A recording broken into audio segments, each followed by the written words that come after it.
என் தமிழ் மக்களுக்கு வணக்கம். காஞ்சிபுரத்தில் இருந்து செங்கல்பட்டு செல்லும் சாலையில் சுமார் 20 கிலோமீட்டர் தொலைவில் உள்ளது திருமுக்குடல் கிராமம். செங்கல்பட்டில் இருந்து செல்லும்போது வாலாஜாபாத்திற்கு 5 கிலோமீட்டர் முன்னதாக பழைய சீவரத்தை அடையலாம். பழைய சீவரத்தில் இருந்து இடதுபுறம் சென்று பாலாற்றில் உள்ள பாலத்தை கடந்து திருமுக்குடல் செல்ல வேண்டும். திருமுக்குடலில் ஸ்ரீ அப்பன் பிரசன்ன வெங்கடேச பெருமாள் என்ற புராதனமான விஷ்ணு கோவில் உள்ளது. இத்தலத்தில் பாலாறு, வேகவதி மற்றும் செய்யாறு ஆகிய 3 நதிகள் சங்கமிப்பதால் திருமுக்குடல் என்று பெயர் பெற்றது. திருவேணி சங்கமம் என்று அழைக்கப்படும் இந்த இடம் கங்கைக்கு சமமாக கருதப்படுகிறது. இங்கு நீராடுவது பிரயாகையில் நீராடுவதை போன்ற புனிதமானதாக கருதப்படுகிறது. இக்கோவில் ஆற்றங்கரையில் இயற்கை காட்சியை கொடுக்கும் வகையில் அமைந்துள்ளது. ஆற்றின் கரையோரத்தில் உள்ள கோயில் வளாகம் பார்ப்பதற்கு அற்புதமான தலமாகும்.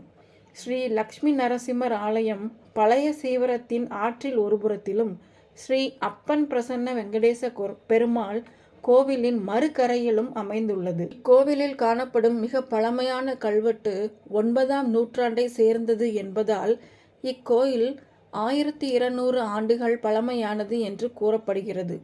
இக்கோவில் தொண்டை மண்டலத்தை ராஜா தொண்டைமான் சக்கரவர்த்தி என்ற அரசரால் கட்டப்பட்டதாக கூறப்படுகிறது. புராணத்தின்படி தொண்டைமான் என்ற மன்னன் ஒருமுறை வெங்கடேச பெருமாளை தரிசிப்பதற்காக திருப்பதி வந்தான். அண்டை நாட்டிலிருந்து ஒரு மன்னன் போர் செய்ய தன் ராஜ்யத்தை நெருங்கி கொண்டிருப்பதால் திருப்பதிக்கு செல்ல இது நேரமில்லை என்று ஒரு தெய்வீக குரல் கேட்டது. நாட்டை காப்பாற்றுவதற்காக போர்க்காலத்தில் மகனுடன் இருக்குமாறும் பின்னர் திருப்பதிக்கு செல்லுமாறும் குரல் அவருக்கு அறிவுறுத்தியது. இதை கேட்ட தொண்டைமான் வெங்கடேச பெருமாளிடம் வேண்டிக் கொண்டார். இறைவன் போரில் வெற்றி பெற அருள் புரிந்ததோடு சங்கு சக்கரம் ஆகியவற்றை பரிசாக அளித்தார். தொண்டைமான் போரில் வெற்றி பெற்று திரும்பி வரும் வழியில் சங்கு சக்கரம் ஆகிய 2 ஆயுதங்களும் மறைந்தன.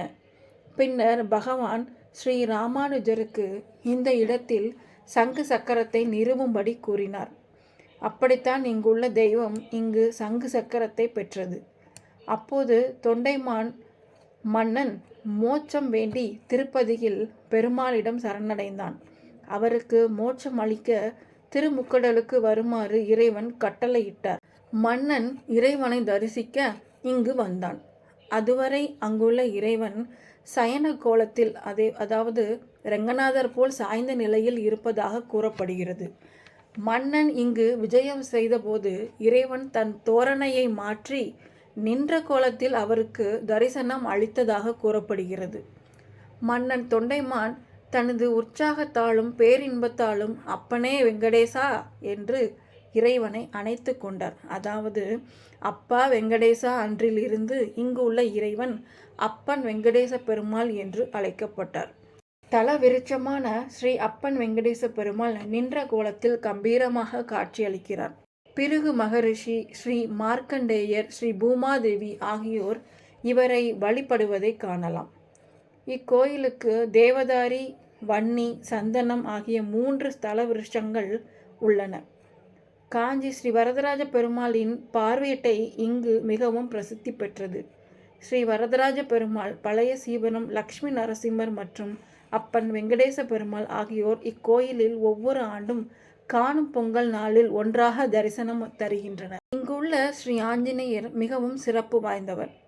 இறைவனை ஊர்வலமாக எடுத்து செல்லும் போதெல்லாம் கடவுளை வெளியே எடுத்து செல்வதற்கு முன்பு ஸ்ரீ ஆஞ்சநேயருக்கு முதல் மரியாதை அளிக்கப்படுகிறது.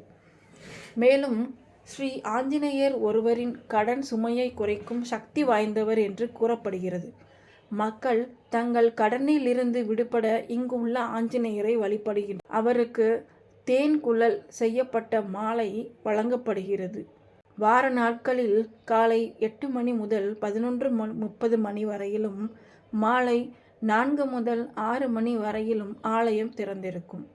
சனி மற்றும் ஞாயிற்றுக்கிழமைகளில் கோவில் காலை 8:30 மணி முதல் மதியம் 1 மணி வரையிலும், மாலை 3 மணி முதல் இரவு 7 மணி வரையிலும் திறந்திருக்கும்.